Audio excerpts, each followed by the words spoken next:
Nagbabalik po ang Panahon TV. Mga kababayan, gaano kaya kalaki ang chance of rain na maaari ninyong maranasan sa mga susunod na mga oras? Tara at puntahan na po natin ang Project NOAA ng DOST.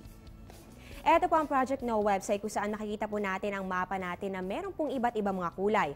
Ang mga kulay na ito, meron po itong katumbas sa percentage ng chance of rain. Dito po yan sa ating color scale. So unahin po natin dito sa bahagi ng Luzon, dito po sa may Southern Luzon, pati na rin po dito sa may Bicol region at idamay na rin po natin dito sa Visayas hanggang dito po sa malaking bahagi ng Mindanao. Yan pong lahat ng areas sa yan, meron po yung 50 to 80%. At para naman po sa natitirang bahagi ng Luzon, pati na rin po ng Visayas at ang natitirang bahagi po ng Mindanao, meron lamang po yung 20 to 40% chance of rain. Maaari po pong magkaroon ng mga pagbabago dito, kaya naman para po kayo mismo ay makita ang mga detalye ito, puntahan na po ang aming website sa www.panahon.tv at nandito rin po ang link para mapuntahan ninyo ang Project NOAA ng DOST. Marami pang dapat malaman, kaya naman magbabalik pa po ang Panahon TV.